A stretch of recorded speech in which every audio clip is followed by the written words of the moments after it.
तो आज हम लोग नल वैल्यू का कॉन्सेप्ट डिस्कस करेंगे। ओके, तो जैसे कि मैंने पहले बताया था कि कॉर्ड ने जब डेटाबेस सिस्टम रिलेशनल मॉडल जब प्रपोज किया था तो he gave set of rules जिन्हें हम कॉर्ड के गोल्डन रूल्स से जानते हैं। उन्हीं में उन्होंने एक रूल दिया था, that rule is related to a value that is not available when you are providing data or you are storing the data in the database. Okay, so actually when you put the data into database, then sometimes it happens that for certain column or you can say certain attributes, for some records value may not be available. For example, suppose you have an student table, ठीक है। Student table में मान लीजिए student ID है and student name है and student contact number है and credit है, assume कर लीजिए। Okay, let me right in student table you have ID, name, let's say course, may be total credit. Okay, now it may be the case जब आप एक किसी student का data enter कर रहे हैं तो उसने जो प्रोग्राम चूज करना है या कोर्स चूज करना है that is not finalized, he might may not have finalized और the total credit of the student may not be available. May be similarly suppose that we also ज़्यादा एक realistic example अगर हम लें तो वो होगा कि लेट्स से कॉन्टैक्ट नंबर एक एट्रीब्यूट है जो आप रिकॉर्ड कर रहे हैं अपने डेटाबेस में। नाउ सर्टेन स्टूडेंट्स के लिए कॉन्टैक्ट नंबर अवेलेबल होगा, कुछ स्टूडेंट ऐसे भी होंगे जिनके कॉन्टैक्ट नंबर अवेलेबल नहीं है। ओके, मे बी किसी वजह से जो आपको फॉर्म रिसीव हुआ है उसमें स्टूडेंट ने कॉन्टैक्ट नंबर फिल नहीं किया, वो फिल करना भूल गया और आप उसी एप्लीकेशन को देख करके डेटाबेस में एंटर कर रहे हैं, तो वो कॉन्टैक्ट नंबर उसने नहीं दिया है ना। तो ना वो कॉन्टैक्ट नंबर आपके पास अवेलेबल नहीं है, तो इसका रीज़न ये भी हो सकता है कि स्टूडेंट के पास कॉन्टैक्ट नंबर था ही नहीं, या फिर ये हो सकता है कि स्टूडेंट के पास जो कॉन्टैक्ट नंबर है लेकिन उसने फॉर्म में फिलअप नहीं किया है। That means for certain attributes information may not be available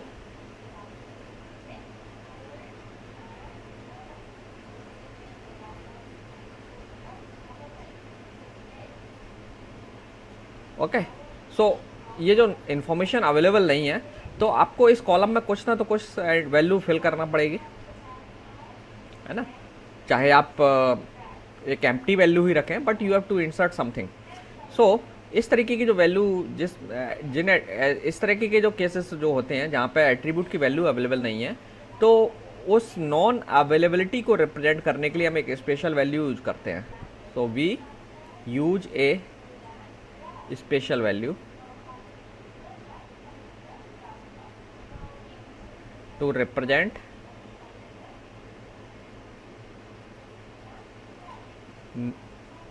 the non-availability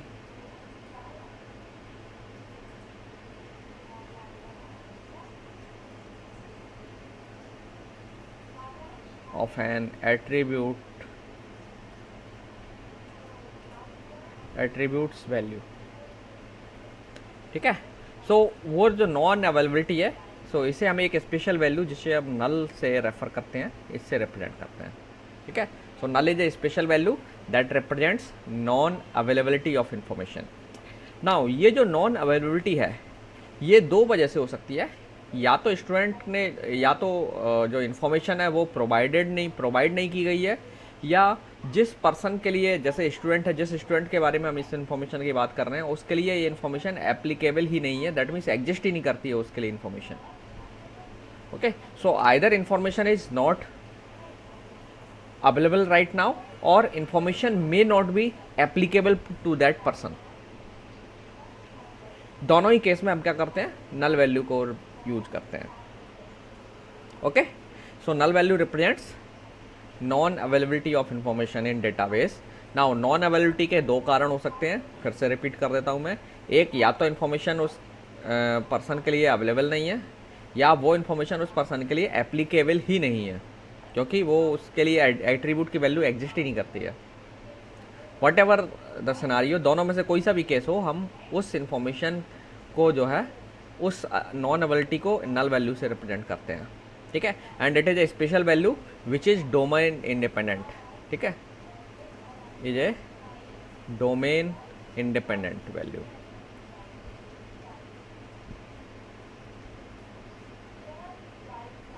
domain independent value से मतलब मेरा है कि ये वैल्यू सारे डोमेन में एग्जिस्ट करती है, every domain have this value, okay.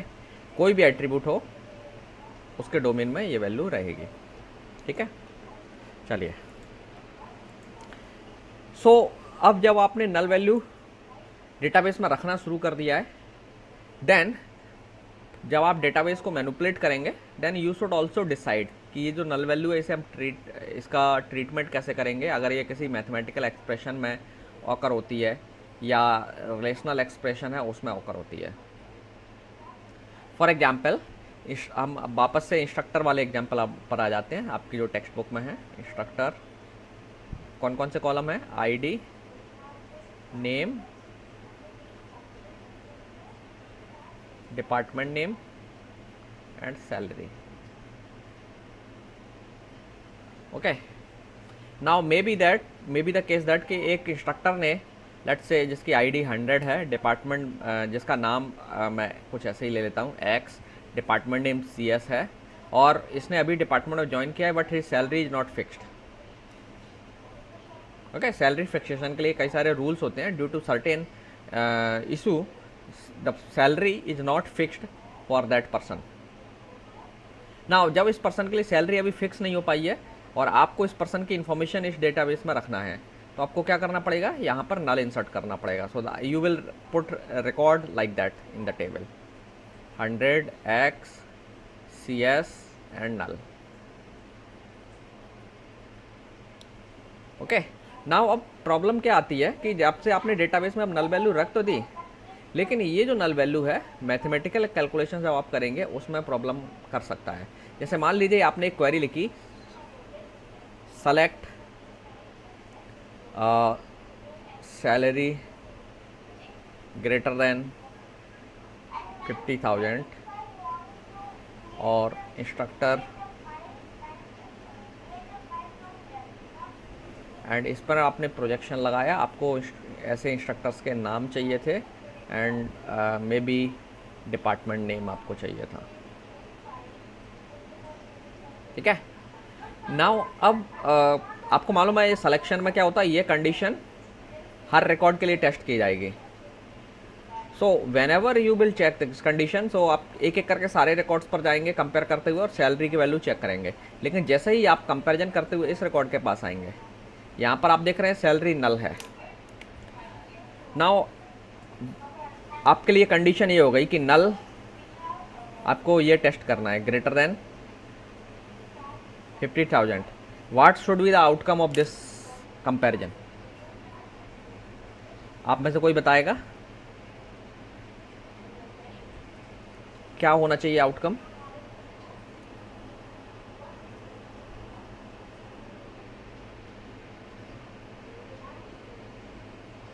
Anyone? आपको मालूम है कंपैरिजन का आउटपुट या तो ट्रू होता है या फॉल्स होता है। अगर मान लीजिए आप इसे फॉल्स कर देते हैं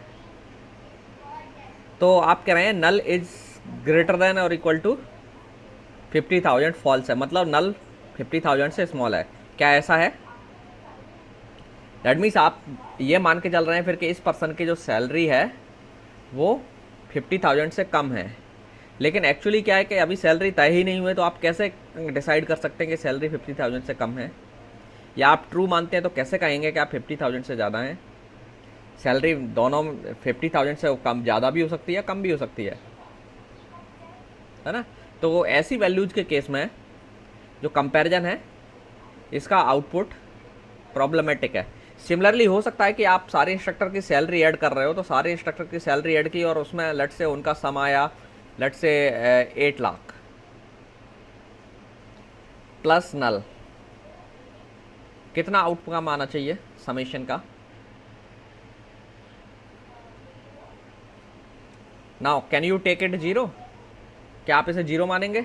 80,000 आता है, इसका मतलब आप जीरो मान रहे हैं, otherwise you are not sure what will be the output, जब तक आपको उस पर्सन की सैलरी नहीं मालूम है एग्जैक्ट। ओके, सो ये जो नल वैल्यू है, नल वैल्यू के साथ प्रॉब्लम क्या आ रही है कि अगर आप डेटाबेस में नल वैल्यू स्टोर कर लेते हैं तो जो कंपैरिजन आप कर रहे हैं, दैट मीन्स जो मैथमेटिकल ऑपरेशंस आप उस कॉलम पर करेंगे, तो जो आउटपुट्स हैं ऑपरेशंस के, वो एक तरीके से अनडिसाइडेड है। You can not precisely tell what will be the output of that operation, you can not say what is the output of this sum, you can not say what will the output of this comparison, है ना। सो आपने database में null value store तो कर दी, लेकिन आप देख रहे हैं कि null value is creating problem, null value creates problem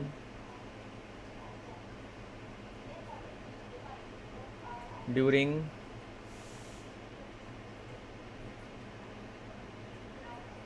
mathematical operations। Okay, now इसका समाधान क्या है? कोई ना कोई समाधान तो निकालना पड़ेगा, आप नल वैल्यू यूज कर रहे हैं। तो पहली चीज़, पहला समाधान तो ये है कि आप मिनिमाइज करिए डेटाबेस में अपनी नल वैल्यू को, that means minimize the number of null values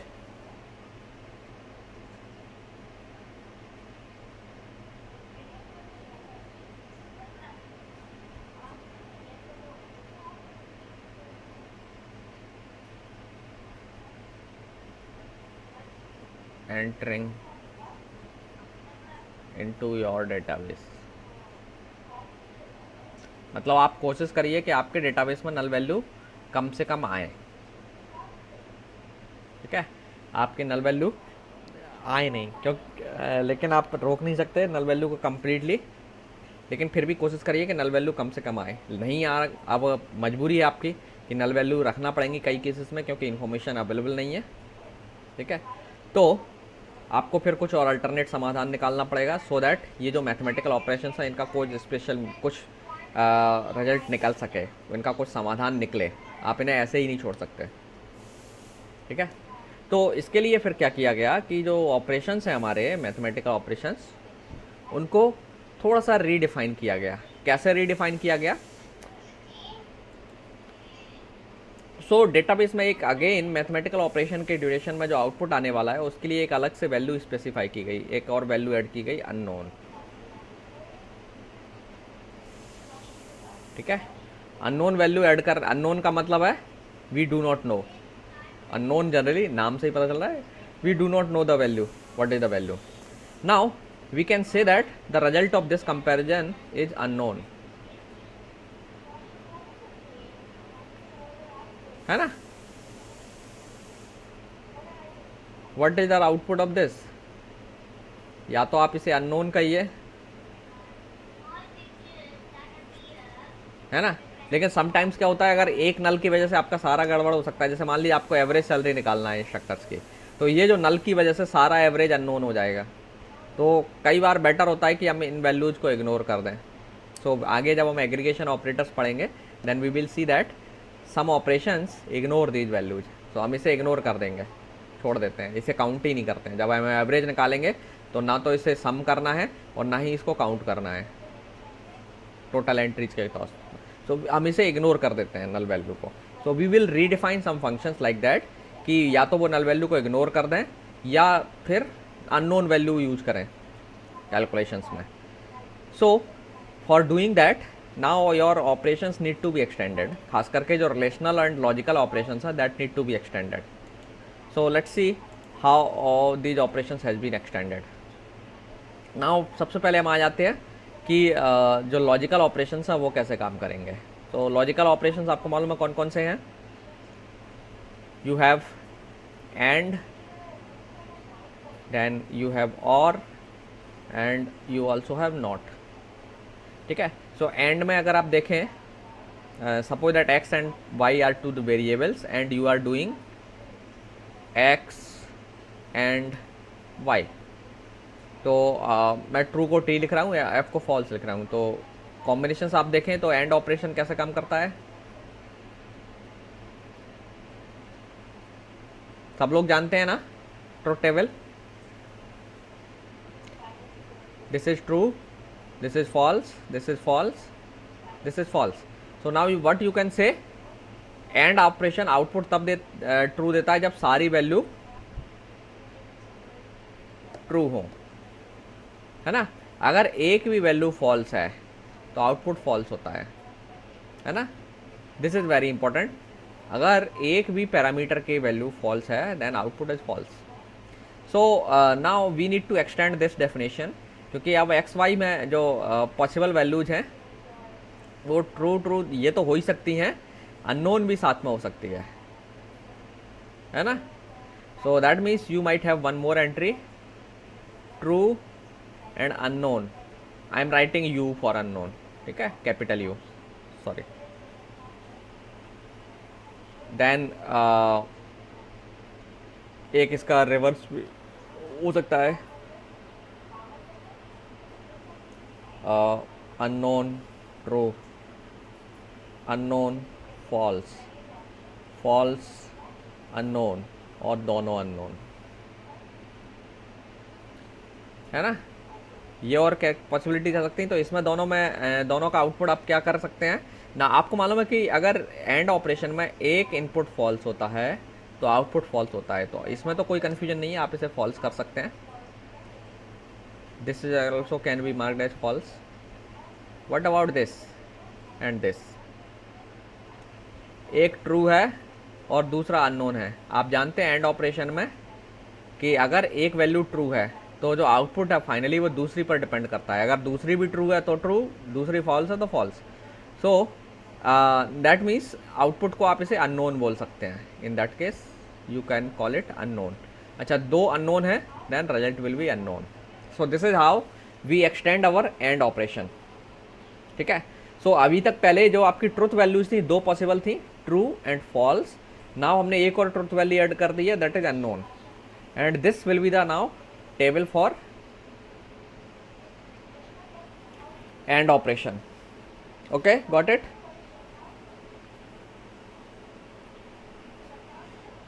Anybody have any doubt?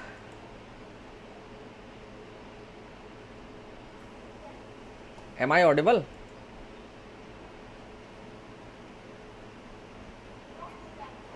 Okay, so किसी को कोई डाउट नहीं है?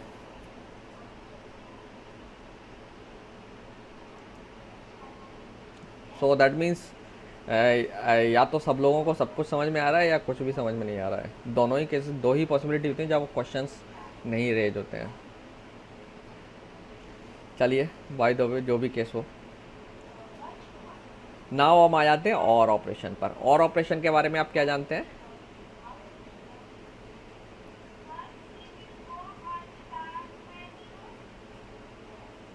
ठीक है, एक्स और वाई।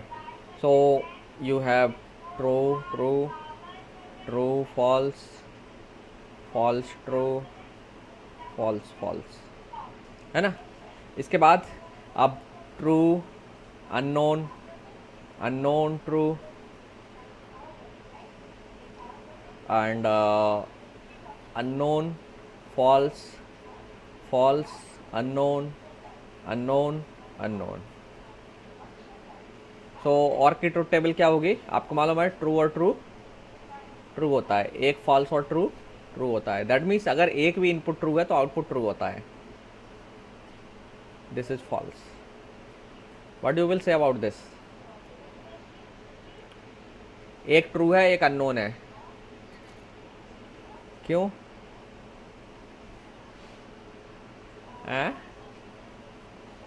अननोन कैसे हो जाएगा? आप देख रहे हैं ना एंड ऑपरेटर की प्रॉपर्टी कि एक भी इनपुट अगर ट्रू है तो दूसरा कुछ भी बना रहे आउटपुट ट्रू होता है। तो एक अगर इनपुट ट्रू है दूसरा कुछ भी बना रहे तो हमें क्या फ़र्क पड़ता है? True true. नाउ इस केस में एक इनपुट जो है वो फॉल्स है तो सब कुछ इसके ऊपर डिपेंड करेगा। अब है ना। अगर ये ट्रू होता तो ट्रू, ये फॉल्स होगा तो फॉल्स, तो that means you will get unknown, false and unknown, unknown, unknown and unknown, unknown. ठीक है, तो इस तरीके से हम अपने लॉजिकल ऑपरेटर को एक्सटेंड करेंगे। What about not? Not operator में तो एक ही वेरिएबल होता है, एंड इधर होगा आपका नॉट एक्स। ट्रू तो ये फॉल्स, फॉल्स तो true. What about unknown?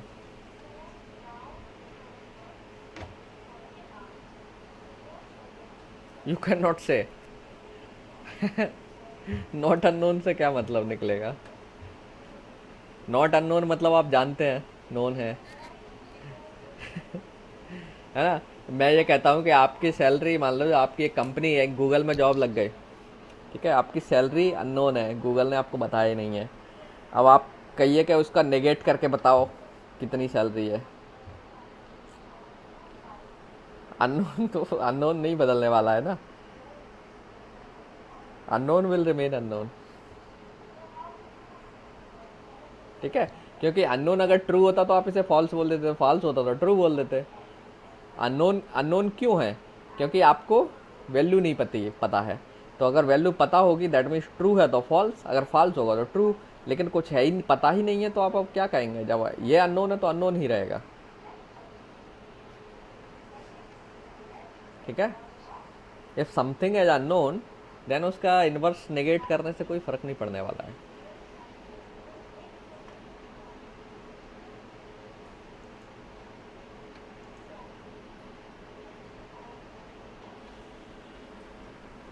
Okay,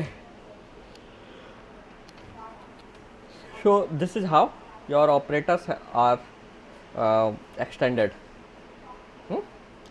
because अगर जब तक आप इन ऑपरेटर को एक्सटेंड नहीं करेंगे आप अननोन के साथ वर्क नहीं कर पाएंगे। तो हालांकि रिलेशनल अलजेब्रा में इन सब चीज़ों का मैथमेटिकल सिग्निफिकेंस ही है, लेकिन एसक्यूएल में जब आप देखेंगे, इन चीज़ों के साथ काम करेंगे, तब आपको समझ में आएगा कि क्या प्रॉब्लम है इन रियलिटी, है ना। एंड अगर हम नहीं हैंडल करते तो क्या होता। Okay, so by the way SQL में कोई वैल्यू अननोन है या नहीं है उसके लिए प्रेडिकेट है, ए पी इज अननोन, तो ये ट्रू देगा आपको, अदरवाइज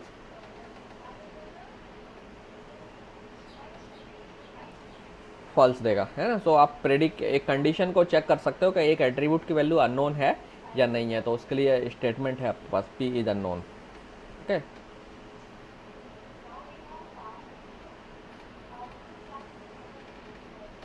तो इसके बारे में हम आगे जब एसक्यूएल के बारे में बात करेंगे तब बात करेंगे। नाउ अब आ जाते हैं एग्रीगेशन ऑपरेशंस पर। तो जैसे कि मैंने बताया था कि रिलेशनल अलजेब्रा में जो फंडामेंटल ऑपरेशंस थे उनकी लिमिटेशन थी एक्सप्रेसिव पावर में। There are certain set of query जिनको आप फंडामेंटल ऑपरेटर्स की मदद से एक्सप्रेस नहीं कर सकते। एक एग्जाम्पल मैं जनरलाइज प्रोजेक्शन का दे चुका हूँ। Now there are some more examples, जैसे कि आपको सपोज इंस्ट्रक्टर टेबल जो है उसमें आपके पास सैलरी कॉलम अवेलेबल है, आपसे कहा जाए कि एवरेज सैलरी पता करिए, write a query to find out the average salary, then you can not do that using those operations, क्योंकि उसमें कोई मैथमेटिकल कैलकुलेशन हम कॉलम्स के ऊपर कर ही नहीं सकते हैं। There is no operator that allows you to do any addition, subtraction, division और any kind of operation on a column, है ना। एक्सटेंडेड में आप प्रोजेक्शन कर सकते हैं, लेकिन उनके उसमें जो हर इंडिविजुअल कॉलम पर होता है, लेकिन एज ए ग्रुप हम उनका सम नहीं कर सकते। दैट मीन्स हम एग्रीगेशन नहीं कर सकते वैल्यूज का। ओके, सो वैल्यूज के एग्रीगेशन से हमें कई सारी क्वेरीज को एग्रीगेशन अगर हमारे पास ऑप्शन है तो हम कई सारी डिफरेंट टाइप की क्वेरीज जो हमारे पास आ सकती हैं हम उनको सर्व कर सकते हैं। Okay, so to serve those aggregation kind of queries जहाँ पे एग्रीगेशन इन्फॉर्मेशन आस्क की गई है, उन क्वेरीज को सर्व करने के लिए हमें कुछ ऑपरेटर्स की ज़रूरत थी या कुछ ऑपरेशंस की ज़रूरत थी। नाउ ये जो ऑपरेशंस हैं, हम इन ऑपरेशंस को एग्रीगेशन ऑपरेशंस कहते हैं, जो रिलेशनल अलजेब्रा में बाद में ऐड किए गए, तो ये एक्सटेंडेड रिलेशनल अलजेब्रा का पार्ट है। एंड ये operations like average, min, max, sum, you can see here, and count, these operations allow you to perform aggregation over the data that is stored in a column, and then aggregation के base पर आप कई तरह के summarization से related queries को answer कर सकते हैं। Okay, so there are total 5 aggregation operations. Average, let's see the one by one. Average आप सब लोग जानते समझते हैं क्या है एवरेज। एवरेज का मतलब क्या होता है, जो गिवन एंट्रीज हैं आप उनको सम करते हैं, है ना, टोटल निकालते हैं उनका, और फिर कितनी काउंट्स हैं उससे डिवाइड कर देते हैं, so the you get the average. जैसे आपको मान लीजिए एवरेज सैलरी निकालना हो, तो एवरेज सैलरी निकालने के लिए आप क्या करेंगे, जो टेबल में सारी सैलरीज अवेलेबल हैं उनको आप सम करिए और टोटल सैलरी जो है उनसे डिवाइड कर दीजिए, यू आर डन, आपको एवरेज सैलरी मिल जाएगी। कई बार हम ये इस टाइप की इन्फॉर्मेशन बहुत सारे केसेस में पूछी जाती है कि डिपार्टमेंट की एवरेज सैलरी कितनी है, यूनिवर्सिटी के इंस्ट्रक्टर्स की एवरेज सैलरी कितनी है, okay, and so on. So average आपको निकालना है तो आप एवरेज फंक्शन इस्तेमाल कर सकते हैं। सिमिलरली आपको अगर किसी कॉलम में जो वैल्यूज हैं उनका मिनिमम निकालना है, you can use min function to do that. It is an again aggregation function. Then you have max function. max function की मदद से आप एक कॉलम जो है, इनपुट जो कॉलम आप दे रहे हैं उसमें मैक्सिमम वैल्यू क्या है वो आप निकाल सकते हैं। सम जो एग्रीगेशन फंक्शन है ये क्या करता है, कॉलम में जितनी भी वैल्यूज है उनका सम आपको रिटर्न करता है। काउंट एग्रीगेशन फंक्शन क्या करता है कि ये आपके जो कॉलम है उसमें वैल्यूज कितनी है उनको काउंट करता है। Okay, so these are the 5 aggregation function that were added in rational algebra later as a extended operations. Now ये जो functions हैं हम aggregation function कहते हैं क्योंकि ये क्या करते हैं, इनपुट में मल्टीपल वैल्यूज लेते हैं और आउटपुट में एक सिंगल वैल्यू देते हैं, ठीक है, और वो आउटपुट में जो सिंगल वैल्यू है वो एक्चुअली इनको स्टैटिस्टिकली समराइज करती है। तो एवरेज आपने देखा। Okay, one more thing in operation के केस में आपको याद रखना है कि एवरेज एंड सम ये दो ऑपरेशंस हैं जो एग्रीगेशन ऑपरेशंस हैं, ये केवल और केवल न्यूमेरिकल कॉलम्स पर लगते हैं। दैट मीन्स ऐसे कॉलम्स जिनका डेटा टाइप नंबर्स में है, चाहे वो रियल नंबर हो या इंटीजर नंबर हो, उनके ऊपर ही आप ये लगा सकते हैं। Okay, you can not apply these operations on strings, ठीक है, क्योंकि उनका लॉजिक भी नहीं बनता है। नेम्स का आप एवरेज थोड़ी निकालते हैं, स्टूडेंट नेम का एवरेज आप नहीं निकालते हैं, ठीक है, नेम को सम नहीं कर सकते। तो स्ट्रिंग्स में सम नाम का कोई कॉन्सेप्ट नहीं होता है, सम टाइप का या एवरेजिंग का कोई कॉन्सेप्ट नहीं होता है। So you can not apply these operations और these aggregate functions on non numeric columns और एट्रीब्यूट्स। ओके, नाउ रिमेनिंग जो ऑपरेशंस हैं like min, max and count, ये किसी भी टाइप के डेटा टाइप पर काम कर सकते हैं। खास करके आपके डेटा टाइप मेनली दो ही कैटेगरीज के हैं जो ब्रॉडर कैटेगरीज हैं, स्ट्रिंग्स होंगे या फिर न्यूमेरिक होंगे। तो न्यूमेरिक में तो मिनिमम और मैक्सिमम का कॉन्सेप्ट होता ही होता है, सिमिलरली स्ट्रिंग्स में भी मिनिमम और मैक्सिमम का कॉन्सेप्ट होता है। कैसे? डिक्शनरी ऑर्डरिंग में। सो अगर आप एक सेट ऑफ स्ट्रिंग्स है, लेट्स से स्टूडेंट का नेम है या इंस्ट्रक्टर का नेम है, इस पर आप मिन लगाते हैं, तो मिन का मतलब होगा जो इस डिक्शनरी ऑर्डर में जो स्ट्रिंग सबसे पहले आएगी उसे हम मिन, वो वैल्यू आपके मिन के तौर पर रिटर्न की जाएगी। सिमिलरली मैक्स के तौर पर कौन सी वैल्यू रिटर्न होगी, स्टूडेंट के इंस्ट्रक्टर नेम कॉलम की बात कर लेते हैं। तो इंस्ट्रक्टर नेम में जो भी वैल्यूज हैं, दैट मीन्स जो भी इंस्ट्रक्टर्स के नेम हैं उनको आप डिक्शनरी ऑर्डर में अरेंज कर दीजिए। जो सबसे लास्ट में आएगा, डिक्शनरी ऑर्डर आप लोग जानते हैं, ए से लेकर के जेड तक का जो ऑर्डरिंग है डिक्शनरी ऑर्डरिंग, तो उस ऑर्डरिंग में जो सबसे लास्ट में आएगा वो मैक्सिमम हो जाएगा स्ट्रिंग, ठीक है। तो स्ट्रिंग्स में मिन और मैक्स काम कर सकते हैं। नाउ काउंट जो फंक्शन है, काउंट फंक्शन का काम है ये वैल्यूज को काउंट करता है, ओके। तो चाहे वो वैल्यू न्यूमेरिक हो, नॉन न्यूमेरिक हो, आप उसे काउंट कर सकते हैं, ठीक है। नाउ क्वेश्चन अराइज होता है कि ये जो फंक्शंस हैं ये नल के साथ कैसे ट्रीटमेंट करते हैं, how these functions handle null value. तो एक्चुअली काउंट को छोड़ करके ये सारे फंक्शंस नल वैल्यू को इग्नोर करते हैं। इग्नोर का मतलब ये उसे अपनी कैलकुलेशंस में शामिल ही नहीं करते हैं। सो सपोज दैट आपने इंस्ट्रक्टर टेबल में जो सैलरी है उसका एवरेज आपको निकालना है, तो जब आप एवरेज निकालने जाएंगे तो हो सकता है कुछ सैलरीज की वैल्यू नल हो, हालांकि अपने डेटाबेस में अभी जो आप डेटाबेस के साथ काम करेंगे उसमें नहीं है, but null value may be there. तो अगर नल वैल्यू है तो जब आप एवरेज करेंगे तो एवरेज फंक्शन जो ना क्या करता है, उस नल वैल्यू को काउंट ही नहीं करेगा, ना तो वो ऐड करते समय काउंट करने कंसिडरेशन में ले रहा है उसको, और ना ही जब टोटल एंट्रीज काउंट करना है उस समय कंसिडरेशन में ले रहा है। सो आप कह सकते हैं कि एवरेज जो फंक्शन है नल वैल्यू को इग्नोर कर देता है ना। ये एवरेज के लिए वो नल वैल्यू है ही नहीं है ये मान लेता है, there is no null value. Just वो नॉन नल वैल्यूज है उनको कलेक्ट करता है, उनका ही सम करेगा और उनकी काउंट से डिवाइड कर देता है। Similar thing is also done by remaining 3 min max and sum of functions. हाँ, जो काउंट ऑपरेशन है चूंकि इसे काउंटिंग करनी है सिर्फ एंट्रीज की, कितनी एंट्रीज हैं, कितनी वैल्यूज हैं, तो नल भी एक वैल्यू ही है, अननोन है तो क्या हुआ हम उसे काउंट कर सकते हैं। तो जो काउंट फंक्शन है, तो काउंट फंक्शन के भी 2 वेरिएंट है एक्चुअली। तो एक वेरिएंट इग्नोर करता है, दूसरा वेरिएंट इग्नोर नहीं करता है। ये आप एसक्यूएल में देखेंगे, ठीक है। For the time being count function null value को इग्नोर भी करता है और नहीं भी करता है। सो ये डिपेंड करता है कि आप काउंट फंक्शन को कैसे इस्तेमाल कर रहे हैं, ठीक है। तो ये जो यूजेज है वो एक्चुअली हम एसक्यूएल में देखेंगे। अभी तक आप मान सकते हैं कि काउंट जस्ट काउंट कर रहा है वैल्यूज को, ठीक है। So let's do some queries on. अच्छा, एक चीज़ और, एग्रीगेशन फंक्शंस जो हैं ये डुप्लीकेट अलाउ करते हैं, ठीक है। जैसे मान लीजिए कि आपको जो सैलरीज की वैल्यू है ऐसे हैं 40,000, then 60,000, 50,000,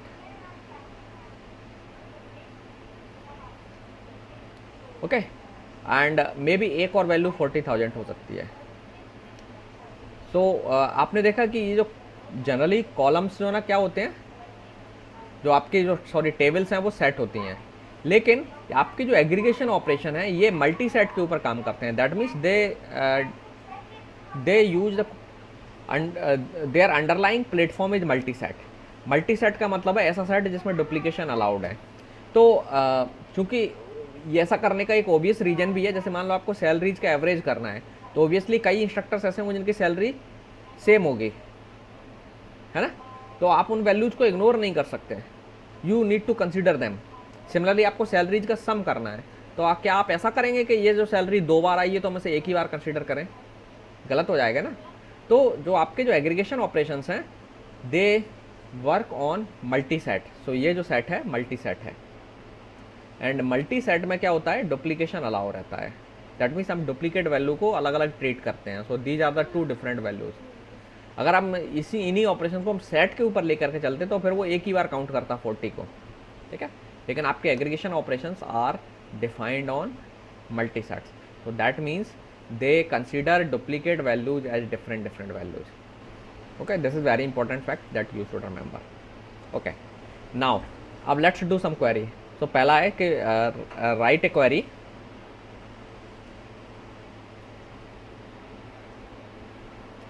to find average salary. Okay, सो जो आपके एग्रीगेशन है, एग्रीगेशन के लिए हम एग्रीगेशन को रिप्रेजेंट करने के लिए हम कैलीग्राफिक जी जो है ऑपरेटर इस्तेमाल करते हैं। So this is how we represent aggregation. So aggregation E expression है या एक रिलेशन है जिसके ऊपर हमें एग्रीगेशन लगाना है। Then these are the aggregation functions. आपको मल्टीपल एग्रीगेशन आप एक क्वेरी में लगा सकते हैं। Let's say F1 is some aggregation function जो कि आपने A1 कॉलम पर लगाया है, F2 is some aggregation function जो आपने A2 कॉलम पर लगाया है, and so on, and Fn is an aggregation function जो कि आपने An कॉलम पर लगाया है, और F1 F2 Fn ये आपके इन कॉलम से आएंगे। These are the aggregation function, sorry column नहीं, aggregation function. These are the aggregation function, इनमें से कोई आपका F1 F2 Fn and so on होंगे। ओके, नाउ ये जो ऑपरेशंस हैं, ये जो G1 G2 क्यों लिखा हुआ है हम इसके बारे में बाद में बात करेंगे। ओके, ये एक्चुअली ग्रुपिंग है, तो ग्रुपिंग पर हम थोड़ी देर में आएंगे। सो let's write a query to find average salary of instructors.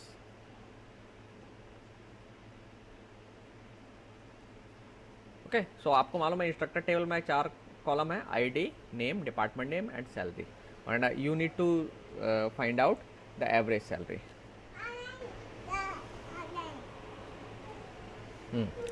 तो एवरेज सैलरी कैसे निकालेंगे? रिलेशनल अलजेब्रा में डिस्कस कर। पहले आप कॉलम लिखिए, टेबल लिखिए जिस पर एग्रीगेशन करना है। तो इंस्ट्रक्टर देन आप लिखेंगे यहाँ पर कैलीग्राफिक जी, ये कैलीग्राफिक फॉन्ट में जी लेटर है, ठीक है, इसे we read it calligraphic ji.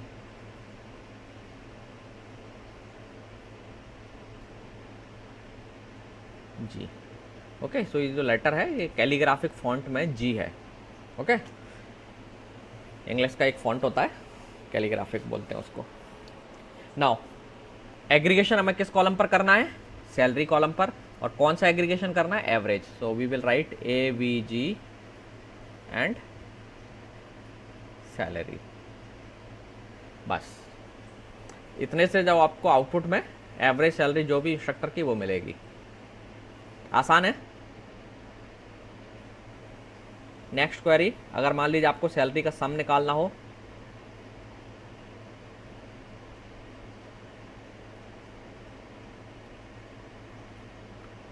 Total expenditure on salary, तो ये कैसे निकालेंगे? टोटल एक्सपेंडिचर मतलब आप कह रहे हैं कि हम जो सैलरी पर कितना खर्चा हो रहा है वो बताइए, तो ऑब्वियसली आप सैलरी कॉलम में जो वैल्यूज है उनको सम कर लीजिए, एनुअल जो एक्सपेंडिचर है, या क्योंकि वहाँ एनुअल सैलरी दी हुई है। तो ये कैसे करेंगे? इंस्ट्रक्टर एग्रीगेशन जिस टेबल पर लगना है टेबल मेंशन कर दीजिए, कैलीग्राफिक जी और सम कॉलम नेम, ठीक है।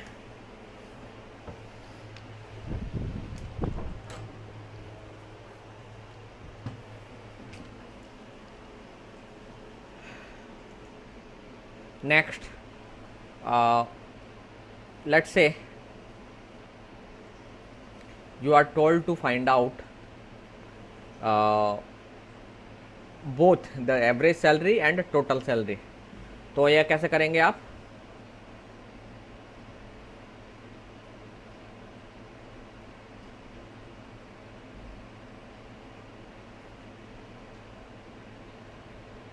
मैं शॉर्ट में ही लिखा हूँ एवरेज, ठीक है, एंड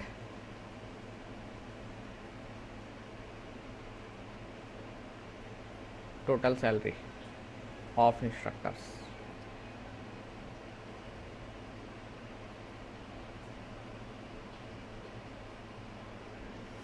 सो ये कैसे करेंगे?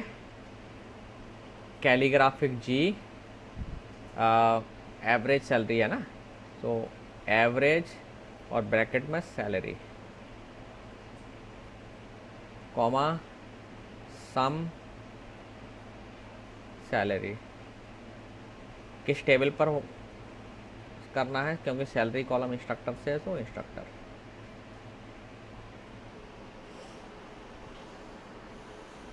ठीक है। सिमिलरली मिन मैक्स भी आप इस्तेमाल कर सकते हैं। मिनिमम सैलरी निकालना है तो कैसे निकालेंगे? कैलीग्राफिक जी मिन salary comma max salary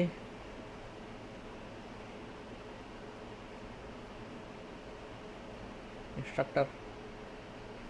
okay, so this is how we will do aggregation.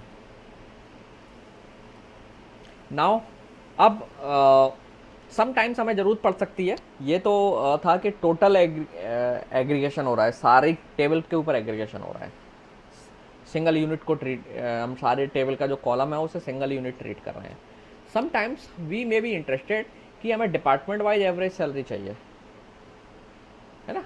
एक यूनिवर्सिटी है, उसमें इंस्ट्रक्टर्स हैं और इंस्ट्रक्टर्स अलग अलग डिपार्टमेंट को बिलोंग कर रहे हैं।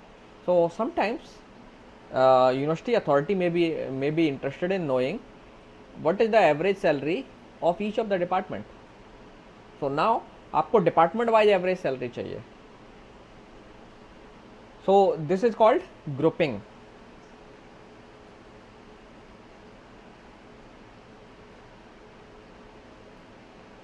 ठीक है, दैट मीन्स आप एग्रीगेशन तो करना चाहते हैं लेकिन एग्रीगेशन ग्रुप्स पर करना चाहते हैं। अभी हमने ग्रुपिंग नहीं की थी, कुछ भी नहीं किया, तो इसका मतलब पूरी टेबल का जो कॉलम था salary column, it was being treated as a single group. Okay, तो अब अगर हमें क्या करनी है, ग्रुपिंग करनी है। सो दैट मीन्स अब हम क्या करेंगे, जो सैलरी कॉलम जो है उसको ग्रुप्स में डिवाइड करेंगे। ओके, ग्रुप में कैसे डिवाइड करेंगे, डिपार्टमेंट वाइज, क्योंकि अब हमें डिपार्टमेंट वाइज एवरेज सैलरी चाहिए। We are interested in finding out the department wise average salary. So now we need to do grouping on the department. तो grouping के लिए हमारे पास सेम ऑपरेटर है। तो आप देखा यहाँ पर जो कॉलम्स स्पेसिफाई किए हैं, ये कॉलम्स बता रहे हैं कि कौन कौन से कॉलम्स पर हमें ग्रुपिंग करनी है। तो अगर आपको ग्रुपिंग करनी है तो हम यहाँ पर कॉलम का नाम लिख देंगे, किस कॉलम पर ग्रुपिंग करनी है। सो लेट्स से आपको डिपार्टमेंट वाइज एवरेज सैलरी पता करना है। So find the average salary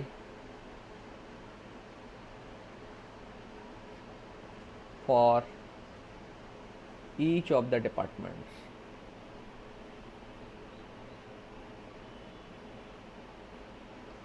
तो ये कैसे करेंगे, ओबियसली पहले तो हमें कैलीग्राफिक जी और ग्रुपिंग करनी है। तो ग्रुपिंग किस कॉलम पर होगी, डिपार्टमेंट नेम पर, क्योंकि हम क्या चाह रहे हैं कि डिपार्टमेंट वाइज हो। तो department name, then AVG salary instructor.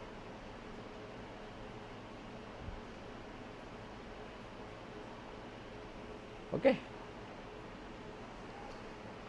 तो ये तो हो गई डिपार्टमेंट नेम ग्रुपिंग। हालांकि हम ये ग्रुपिंग मल्टीपल कॉलम्स पर भी कर सकते हैं। तो हालांकि ये वो उसमें क्या होगा कि मल्टीपल कॉलम्स पर ग्रुपिंग के लिए पहले एक कॉलम पर ग्रुपिंग होगी, फिर एक ग्रुप के अंदर जो है वहाँ पर दूसरे कॉलम के बेस पर ग्रुपिंग होगी। With in each of the individual group दूसरे कॉलम के बेस पर ग्रुपिंग होती है। तो हालांकि ज़्यादातर मल्टीपल कॉलम्स पर हमें ग्रुपिंग की ज़रूरत नहीं पड़ती है, सिंगल कॉलम पर ही ग्रुपिंग करने से हमारा काम हो जाता है। बट ग्रुपिंग के कॉन्सेप्ट में आपको समझना है कि हम ग्रुपिंग करते समय मल्टीपल कॉलम्स पर भी ग्रुपिंग कर सकते हैं। लेकिन उसके लिए होगा क्या कि पहले कॉलम पर आपने मान लीजिए यहाँ पर एक कोई और कॉलम दिया होता है एक्स। हालांकि इस इंस्ट्रक्टर टेबल में ऑप्शन नहीं है कि ग्रुपिंग कर रहे हैं, इंस्ट्रक्टर के नाम पर हम ग्रुपिंग कर, नाम के बेस पर ग्रुपिंग कर सकते हैं, लेकिन आईडी से ग्रुपिंग करने से कोई फ़ायदा नहीं है।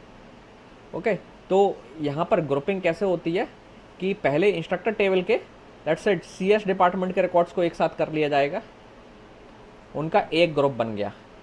फिर फिजिक्स डिपार्टमेंट के इंस्ट्रक्टर्स का एक ग्रुप बन गया, and let's say math department के इंस्ट्रक्टर्स का एक ग्रुप बन गया, मतलब उनकी सैलरी का ग्रुप बन गया। अब इंडिविजुअल इसका भी एवरेज निकाला जाएगा, जो एग्रीगेशन इसमें यहाँ जो काम करेगा वो इंडिविजुअल एक एक करके एवरेज निकालेगा, है ना। नाउ अगर मान लीजिए आपने यही ग्रुपिंग एक और कॉलम साथ में लिख दिया होता एक्स, तो अब क्या होगा, ये जो सीएस के रिकॉर्ड्स हैं इनको अब एक्स कॉलम के बेस पर अरेंज कर लिया जाएगा, ग्रुप बना लिए जाएंगे। तो मान लीजिए एक्स कॉलम में ये दो रिकॉर्ड एक ग्रुप में आ जाते हैं, एक रिकॉर्ड ये ग्रुप में आ जाता है, एंड सो ऑन। तो फिर इंडिविजुअल इन ग्रुप्स पर एवरेजिंग होगी। ओके, सिमिलरली ये जो ग्रुप है इसमें फर्दर एक्स के बेस पर सब ग्रुप बनाए जाएंगे। मैथ में एक्स के बेस पर एक सिंगल ग्रुप बना, इसके अंदर एक्स कॉलम के बेस पर सब ग्रुप बना लिए जाएंगे, और फिर इन सब ग्रुप्स पर ग्रुप एवरेजिंग होगी और आपको ऐसे ही आउटपुट मिलेगा। तो आप ये जो नंबर ऑफ जो कॉलम्स हैं आप इनको इंक्रीज कर सकते हैं, ठीक है। हालांकि हमें मल्टीपल कॉलम्स पर ग्रुपिंग की ज़रूरत नहीं पड़ती है, but if you need you can do that.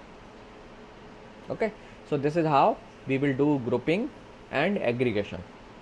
So now आप बहुत सारी queries को आप आंसर कर पाएंगे।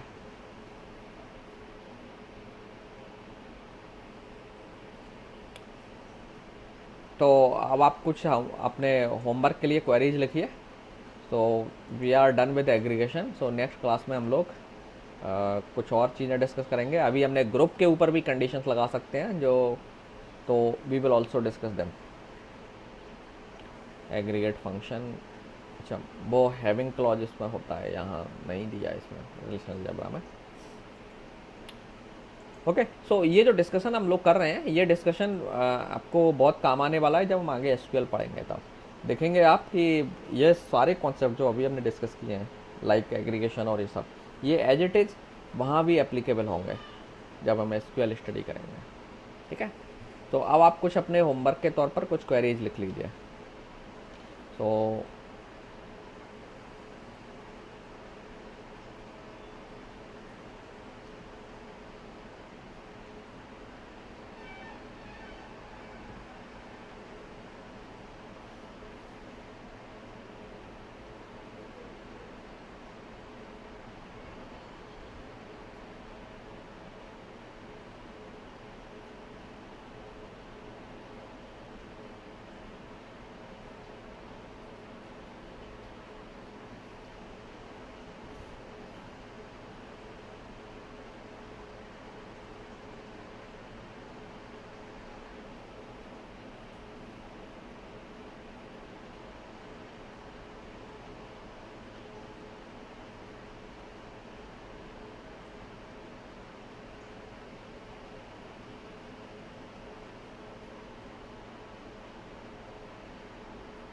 ये आपको बिल्डिंग वाइज करना है।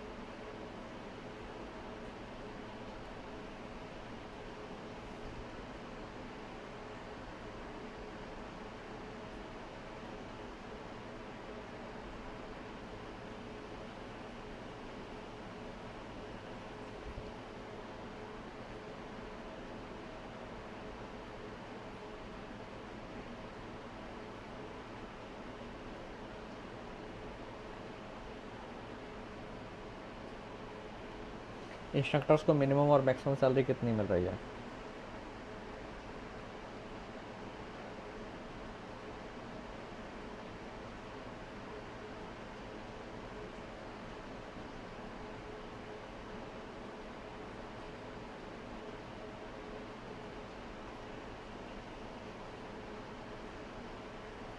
जो यूनिवर्सिटी है उसमें कितने इंस्ट्रक्टर्स हैं, ये पता करना है आपको। ठीक है,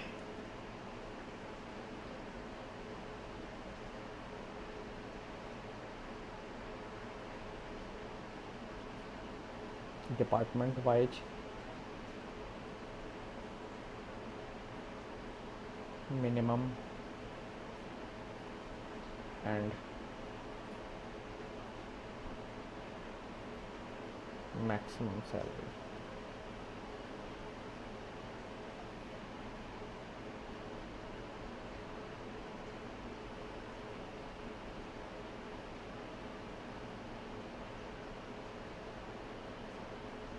total salary for each of the department with number of instructors in each of the department। ठीक है, तो इतनी क्वेरीज आपको करना है। और मैं ये क्वेरी आपको इसलिए दे रहा हूँ कि आप लोग रिलेशनल अलजेब्रा की जो थ्योरी है ये थोड़ा पढ़ेंगे, तो सब लोगों को ये अटेम्प्ट करना है। मैं देख रहा हूँ कि कुछ ही लोग जो ना इनको अटेम्प्ट कर रहे हैं और मुझे भेज रहे हैं, बाकी लोग नहीं भेज रहे हैं। एक ही स्टूडेंट ने भेजा है, बाकी लोग नहीं भेज रहे हैं। दैट मे बी वो लोग कर रहे हो queries, I don't know, but it will be better कि आप सब लोग चैप्टर पढ़ें और इन क्वेरीज को अटेम्प्ट करें। ठीक है, तो कल हम लोग एक ट्यूटोरियल क्लास करेंगे डीबीएमएस की, जिसमें हम केवल क्वेरीज ही करेंगे। ओके, और अगर आप थोड़ा बहुत देखेंगे, अगर हम लोग प्रैक्टिकल में कुछ कर पाएंगे तो time will permit then.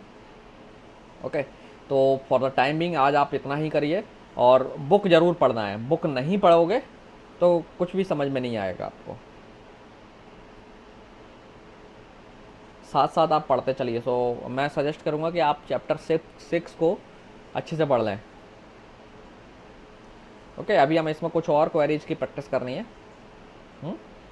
Operators लगभग हमने सारे डिस्कस कर लिए हैं, लेकिन अब डेटाबेस मॉडिफिकेशन जो करते हैं हम रिलेशनल अलजेब्रा के थ्रू, वो थोड़ा बहुत डिस्कस करना है। तो वो बहुत ज़्यादा नहीं है उसमें, बहुत सिंपल सेट्स की मैनिपुलेशन है और कुछ नहीं है। That is quite easy. Main हमें इस पर फोकस करना है। सो कल हम लोग इस पर एक ट्यूटोरियल क्लास करेंगे। ओके ओके देन, अगर कोई डाउट हो तो आप पूछ सकते हैं अभी। ओके।